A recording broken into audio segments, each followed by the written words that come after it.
Assalamualaikum warahmatullahi wabarakatuh. Saya Elis Darmayanti dengan NIM 29021700014.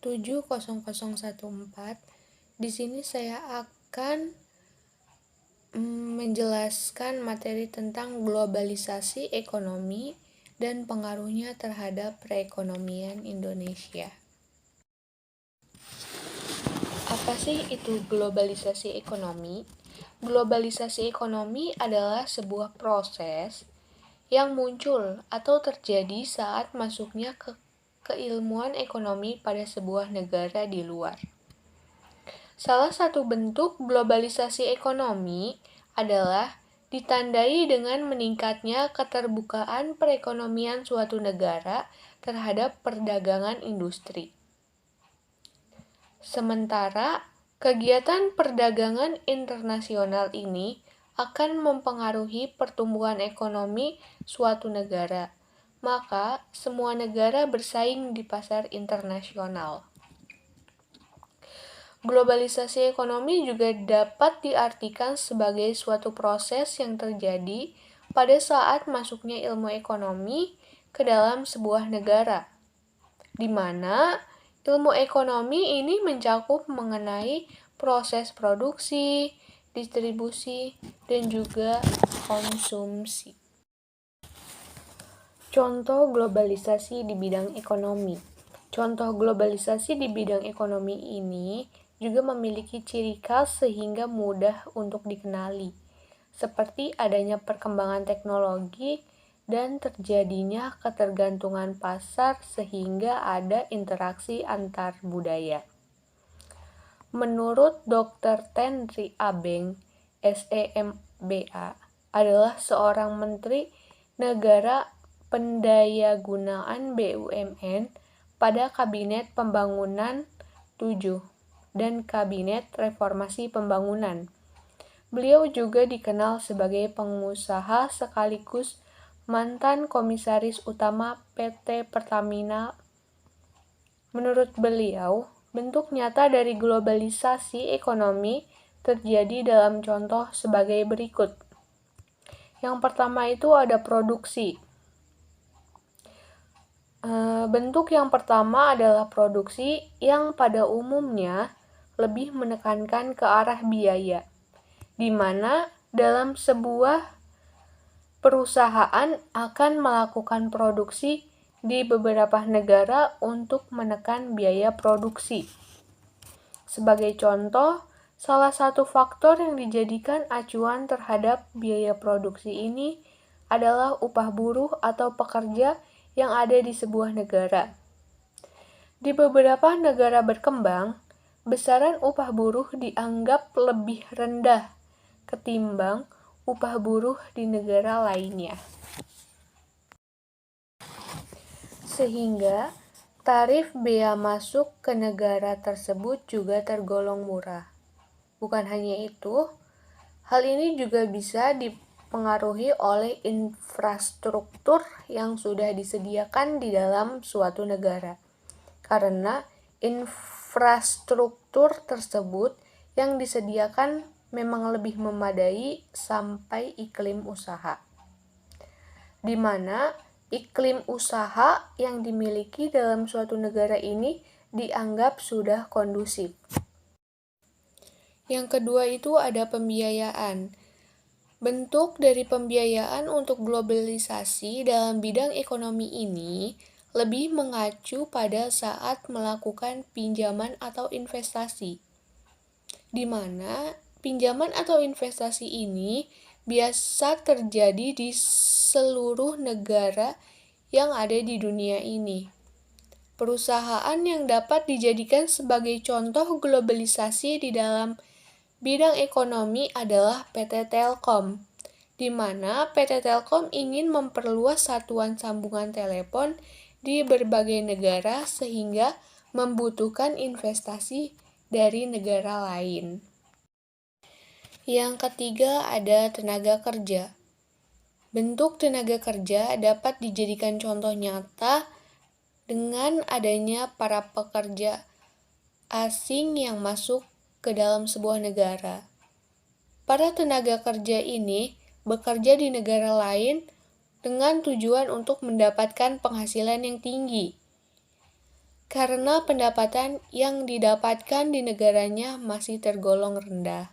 Namun, tidak pula melihat dari segi tingkatan atau kemampuan dari tenaga kerja itu sendiri.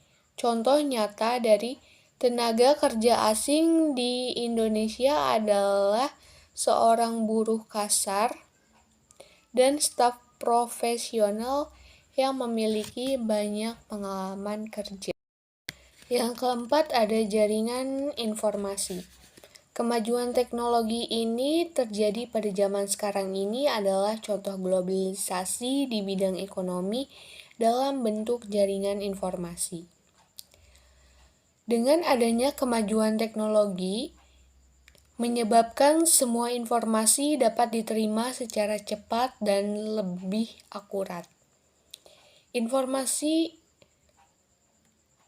yang didapatkan ini bisa melalui radio, televisi, maupun internet, di mana internet ini adalah sumber informasi yang sangat cepat. Selain cepat, internet juga sangat mudah pada saat diakses oleh seluruh masyarakat yang ada di dunia. Inilah yang menyebabkan merek terkenal seperti Channel, Gucci, maupun restoran cepat saji internasional banyak dikenal di seluruh penjuru dunia. Sehingga berdampak pada selera masyarakat di negara lain, baik yang berada di kota maupun di desa yang sudah menuju kepada selera global. Yang terakhir itu ada perdagangan. Perdagangan bebas adalah salah satu globalisasi di dalam bidang ekonomi. Bentuk globalisasi ekonomi pada bidang perdagangan ini dapat ditandai dengan adanya penyeragaman dan penurunan tarif ekspor dan impor dalam suatu negara. Oleh karena itu, hambatan yang menjadi kendala sudah bisa dihapuskan atau tidak memiliki tarif dalam suatu negara. Tujuannya adalah agar negara lain juga menghapus tarif yang ditetapkan di negaranya pada saat proses ekspor-impor. Akibat dari perdagangan dunia tersebut, juga pengawasan menjadi semakin ketat, cepat, dan juga adil. Terwujudnya perdagangan bebas cenderung mendorong masing-masing negara untuk memperspesialisasikan secara penuh dalam produksi barang yang mempunyai keunggulan kooperatif. Kesiapan suatu negara dalam globalisasi tergantung bagaimana cara mereka mendorong produk yang dihasilkannya mempunyai keunggulan komparatif. Dalam keunggulan komparatif akan dihasilkan produk yang berdaya saing di pasar global. Berikut beberapa strategi untuk meningkatkan daya saing produk internasional, yaitu yang pertama, menetapkan negara mana yang akan menjadi pesaing dalam melakukan perdagangan internasional seperti produk ekspor. Yang kedua, memperhatikan segmentasi pasar yang memiliki peluang cukup besar untuk melawan negara yang telah ditetapkan. Yang ketiga, meminimalisasi kegiatan impor dalam negeri. Yang keempat, membuat kegiatan pameran ekspor bertujuan agar calon importir mengenal dan tertarik mencoba untuk memasarkan di negaranya. Dan yang terakhir, menggunakan software berteknologi sebagai langkah adaptasi di era persaingan global dan digital. Selain itu, perusahaan perlu melakukan evaluasi secara berkala terhadap strategi perdagangan internasional yang selama ini berjalan. Adaptasi pada era globalisasi dengan menggunakan teknologi. Adaptasi adalah satu kunci agar perusahaan bisa bertahan dengan berbagai perkembangan ekonomi global dan persaingan digital. Cara paling efektif beradaptasi dalam perkembangan ekonomi global adalah mengelola bisnis menggunakan perangkat teknologi canggih. Berikut saya jelaskan tentang pengaruh globalisasi ekonomi pada bisnis. Adanya globalisasi ekonomi tentu saja mempunyai pengaruh terhadap sektor bisnis di sebuah negara. Tidak hanya pengaruh positif, hal tersebut juga bisa memberi pengaruh negatif yang perlu diperhatikan dan dipertimbangkan. Berikut adalah ulasan tentang pengaruh globalisasi ekonomi terhadap bidang bisnis sebuah negara. Untuk pengaruh positifnya, yang pertama itu peningkatan pada produksi global dibanding sebelumnya.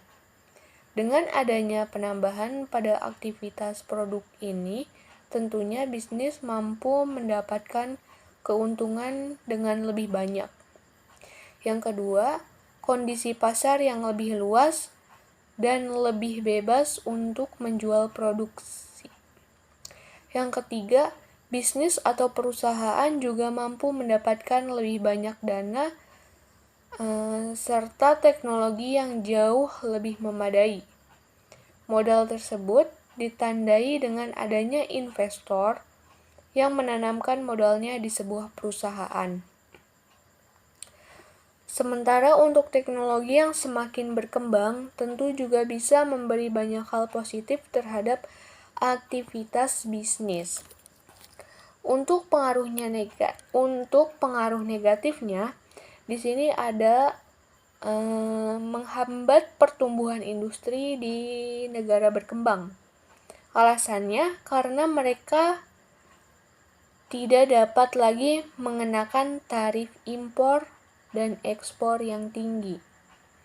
Yang kedua ada memburuknya neraca pembayaran dari negara yang tak mampu bersaing.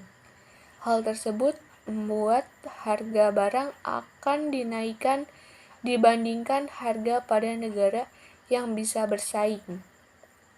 Dan yang ketiga, dampak yang lebih buruk lagi, sektor finansial tersebut akan menjadi lebih tidak stabil ketimbang sebelumnya. Itu saja materi yang dapat saya sampaikan, semoga dapat dipahami dan dimengerti. Saya menyadari masih banyak kesalahan dan kekeliruan dalam materi yang saya bawakan ini. Kurang lebihnya mohon maaf. Wabillahi taufiq wal hidayah. Wassalamualaikum warahmatullahi wabarakatuh.